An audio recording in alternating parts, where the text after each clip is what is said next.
All right, everyone, welcome back to the Daily Chess. I've been away to Hyderabad for some activities, but that's behind us. Let's get back to our daily dose.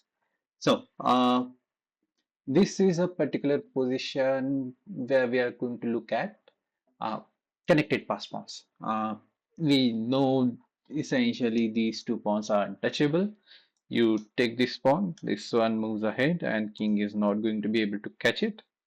And this pawn, of course, is not going to be fondled with. All right. Uh, all right. So we have an extra white does have an extra pawn, and king is properly blockading. So let's break this down. White clearly has advantage. Okay.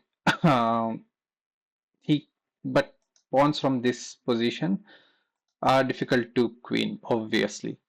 Uh, Second thing, we obviously know our square, and this is the square where this white king can roam up to without any worry.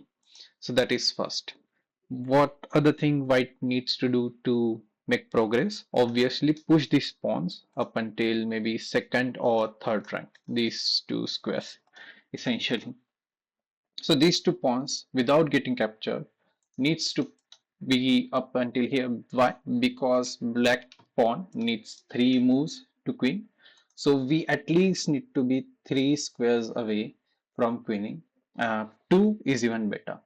Of course, while being confined in this square, virtual square.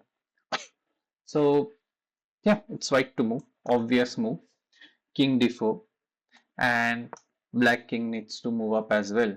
If he goes here, then this pawn just runs up the board. Obvious move is h4. We are pushing our pawn up to the maximum.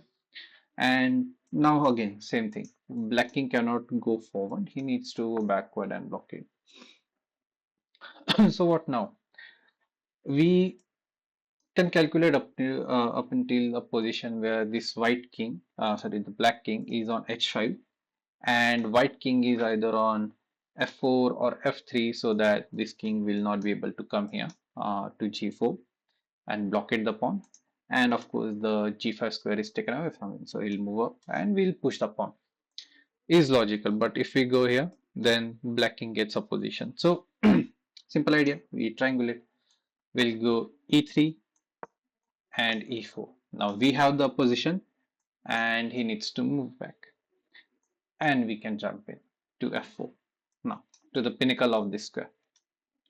So of course if he comes up the board, we'll go back, capture the pawn. Obviously black king still cannot capture these two pawns, connected pawns, so we are safe to roam up till here. From here g5 g6 or h6 are the only squares. Let's see, it doesn't matter where the black king moves, we are going to push our pawn to g4. So what now? Obvious move. Uh, Now let's analyze the position one more time. Of course, we are still here. From here, if pawn is pushed, then we obviously need to go back. This all these squares are still occupied, so this is not going to be an issue. I can push this up the board, and again these two pawns are untouchable. We'll most likely grab this pawn quite easily and queen this pawn. So yeah, pushing the pawn, pushing the c4 pawn is not an option yet. So king g6. Now we need to understand one thing. So if there are two possible moves, h5 or g5. If we go, let's talk with the incorrect move first. G5, black king can tuck in here. Okay, we are not going to be able to dislodge this king from h5. That is quite obvious, right? We don't have any other piece. Only pushing the king is not going to do. We also need to make sure that either this three or like three tempes black needs to queen, and from this position it's quite disadvantageous for white king if he tries to push up the board, push this pawn up the board because he'll have to push the king up as well alongside the pawn. So that's not going to happen. Um, yeah. So essentially, g5 loses the game, or better word, draws it. So h5. Why? Because this square, the g5 square, white can still kick the king out of this square. We'll see how. Again, now if you'll see, black king has the corresponding has occupied the corresponding square. But the good thing is white king has the ability to move around. So let's see. From here we can go king f3. We can triangulate, and now we have the corresponding square.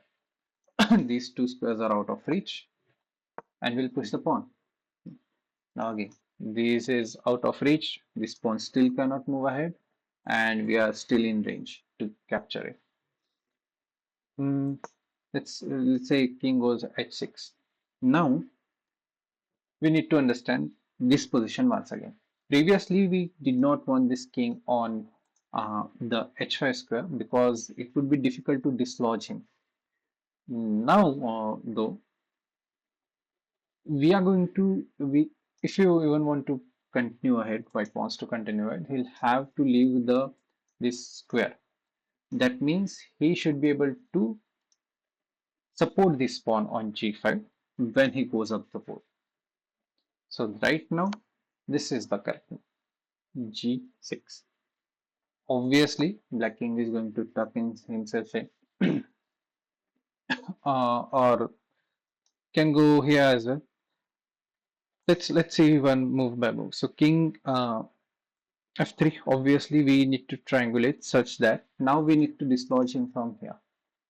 So what should be the idea? Where king is going to shuffle between g7 and h6, and we basically need to move in this square. That means black king needs to be on g7. This position, if you'll imagine, king on g5 and king on g7. Of course, this pawn will move once in that scenario, but we'll have check to counterbalance it. In that way, we would be able to push our both the pawns up the board. So we need to triangulate here so that we'll get the corresponding square, and we'll jump in into g5 and get the position. Let's look at that. Um, right now we can go up the board. Now we are going to leave this pawn alone. Notice the most important thing, only two squares away from queening. So that is first. We managed to push our connected pawns up the board by pushing this king out and make the position optimal first so that the pawn is just two squares away from queening and this pawn still has three. Now we have a little bit of advantage. We have one additional tempi, obviously c3, and we'll give check. Now wherever the king goes, let's say he wants to tuck himself in, obvious move is king f6.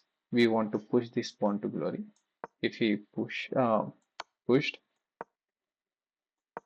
now he'll be able to queen, but notice there's no check, right?